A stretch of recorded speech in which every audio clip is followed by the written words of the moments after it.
Have you ever pondered on the thought that even after watching so many videos on the social media regarding think in English, you are not able to think in English, right? Have you ever pondered about this fact?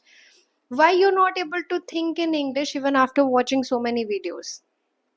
Why?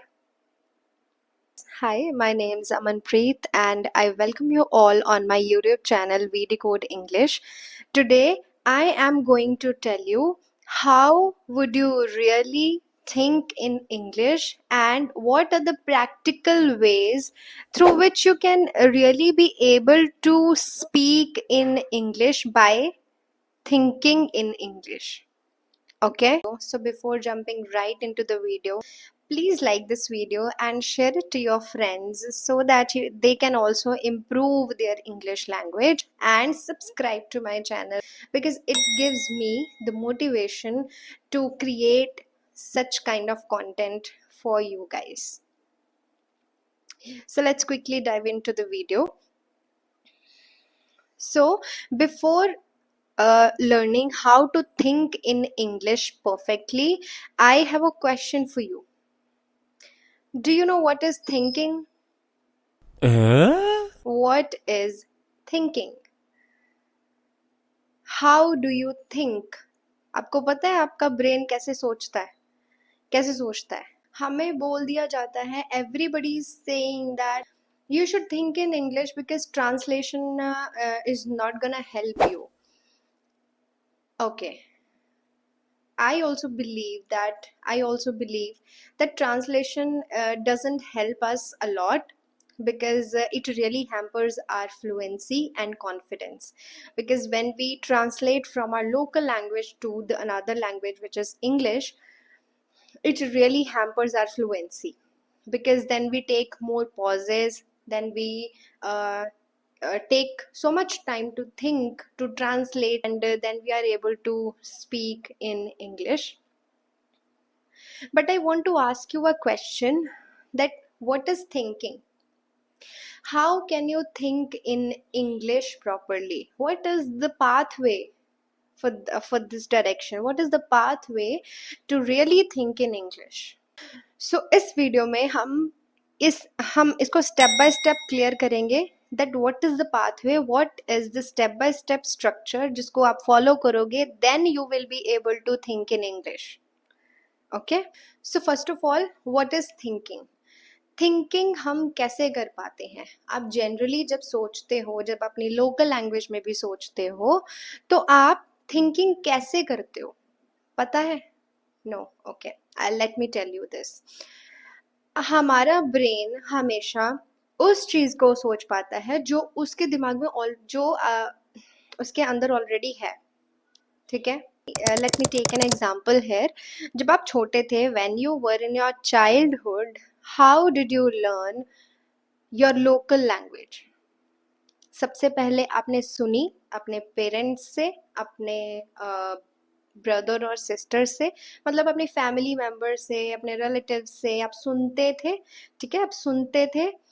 सुनने के बाद, मतलब listening करने के बाद, आपके दिमाग ने बहुत सारा कंटेंट ऑलरेडी ग्रैब कर लिया हुआ है, मतलब आपके दिमाग में बहुत सारा कंटेंट ऑलरेडी भर चुका है. ओके, अब क्या हो गया? अब आपका दिमाग जो है उसको बाहर निकालेगा थ्रू स्पीकिंग. जब आप बोलोगे, तो जब आप छोटे थे, तो जब आपने बोलना स्टार्ट किया था, कैसे किया था? पहले आप छोटा सा वर्ड बोलते थे, वो भी गलत है ना, वो भी गलत बोलते थे. फिर आपने तोड़ मरोड़ के एक वर्ड बोलना स्टार्ट किया, फिर आपने दो वर्ड को कंबाइन करे, फिर आपने तीन word, then the full sentence. ठीक है, इस तरीके से आप जब टूटी फूटी अपनी लोकल लैंग्वेज में बोलना आपने स्टार्ट किया, तो you would be fluent enough after 1 to 2 years. Similarly, as English is a language, तो लैंग्वेज को सोचने के लिए अब आपको लोकल लैंग्वेज में सोचने की ज़रूरत नहीं पड़ती है, राइट? बिकॉज आपने इतनी प्रैक्टिस कर लिया, इतना बोल लिया है, इतना सुन लिया है, आपका ब्रेन भरा पड़ा है आपकी लोकल लैंग्वेज के वर्ड्स से, राइट?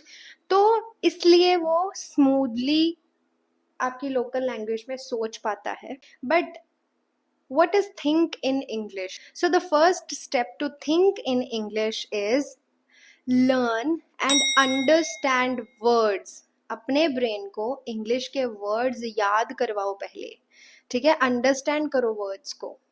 आपके दिमाग को वर्ड ही रिमेंबर नहीं होगा तो वो आपको देगा कहाँ से बोलने के लिए?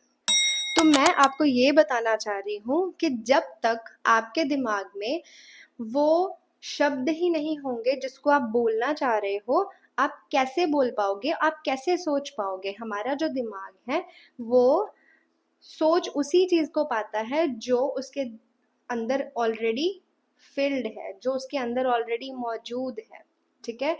अगर आप कोई अपने लोकल लैंग्वेज का वर्ड बोलना चाहते हो तो वो ऑलरेडी आपके दिमाग में फीडेड होगा, तभी आप बोल पाओगे. अब मैं इसको आपको एक एग्जांपल के साथ समझाती हूँ. चलिए प्रैक्टिकल करते हैं इसके साथ, ठीक है? कि आप वही सोच पाते हो जो आपके दिमाग में ऑलरेडी है, ठीक है? जो आपने अपने दिमाग को ऑलरेडी दिया हुआ है, आप उसी के बारे में सोच पाओगे. समझ आ रही है? समझ आ रही है मेरी? चलो एक प्रैक्टिकल करते हैं. मैं आपको एक वर्ड दूंगी, आपने मुझे ये बताना है. You have to tell me one thing. जब मैंने ये शब्द बोला आपसे, जब मैंने ये वर्ड बोला, तो आपके दिमाग में सबसे पहले उस वर्ड की स्पेलिंग आए या फिर उस वर्ड की पिक्चर आई. okay? आपका दिमाग सोचेगा इन टू फॉर्म्स. एक तो पिक्चर की फॉर्म में, ठीक है? आपके दिमाग में जो शब्द आपने याद किए हुए हैं वो दो फॉर्म्स में होते हैं, एक तो पिक्चर फॉर्म में और एक स्पेलिंग की फॉर्म में, कि आपको उसका स्पेलिंग भी याद है. तो आपने मुझे ये बताना है when I'll utter a word, तो आपके दिमाग में सबसे पहले उस शब्द के रिलेटेड पिक्चर आई उसकी या फिर उसके स्पेलिंग आई, ठीक है? So the word is elephant. Elephant.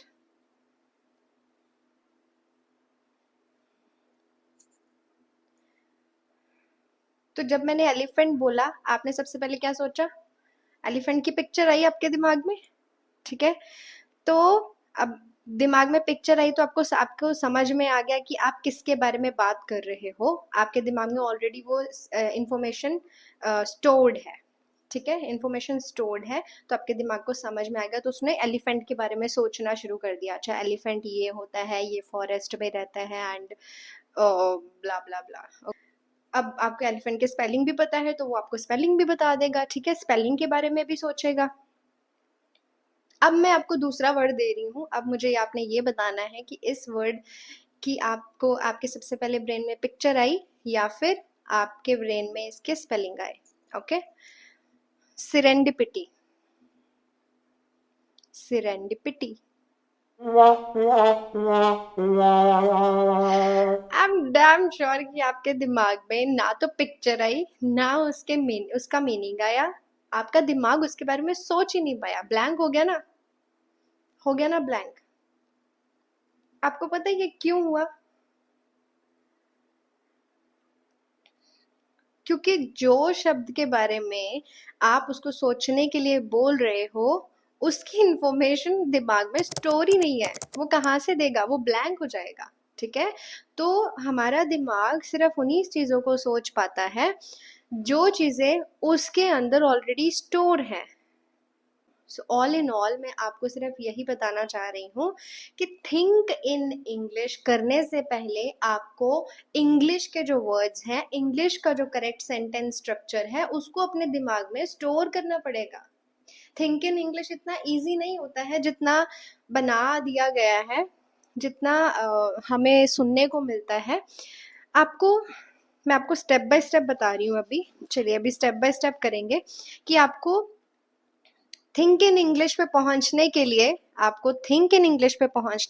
If you want to reach really on this level, आपको उससे पहले कौन से स्टेप्स लेने पड़ेंगे? Have you understood my point? So step number 1 is learn and understand English words, phrasal verbs, idioms, sentence structures, and correct sentence structure. I'm talking about the correct English, correct sentence structure. सबसे पहले उसको learn करो. Learn करने का मतलब ये नहीं होता है कि रट्टे मारने स्टार्ट कर दो।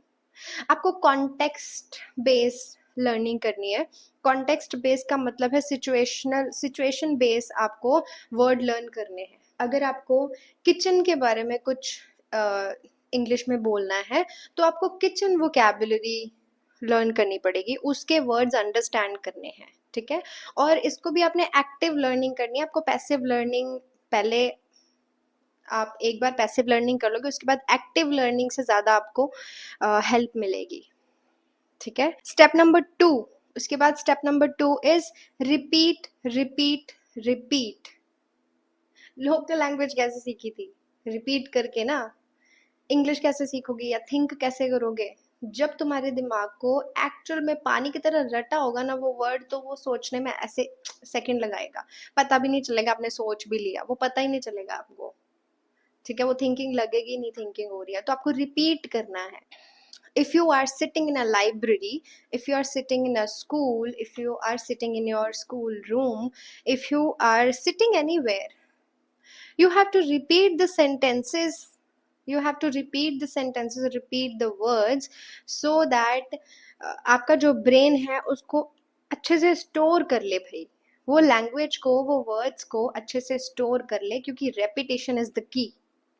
हमारा दिमाग हमेशा रेपिटेशन को पकड़ेगा और उसी को स्टोर करेगा, क्योंकि उसको ये लगता है कि जो चीज़ ये बंदा बार बार मुझे दिखा रहा है, सुना रहा है, वो इम्पॉर्टेंट है, it is important, okay.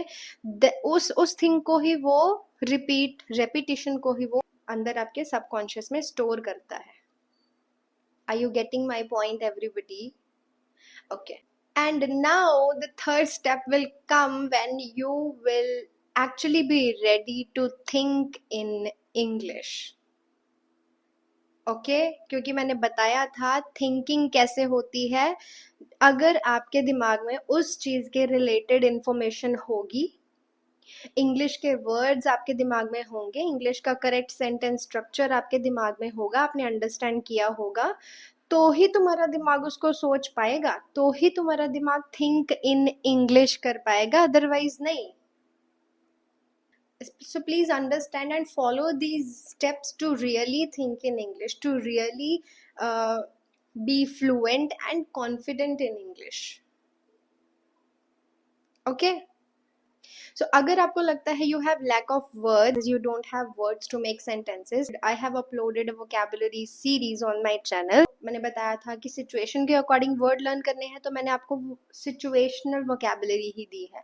Her situation के अकॉर्डिंग अलग अलग वोकैबुलरी वर्ड्स हैं, आप उनको देख सकते हो, and you can really upgrade your vocabulary, your English fluency, your English confidence. So if you enjoyed this video and if you think that the content was authentic and relatable to you, hit the like button and subscribe to my YouTube channel, because it is really motivate me.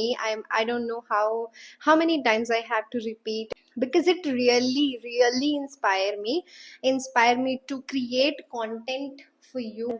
That's all for today's video. I will see you soon in the next video. Till then, bye.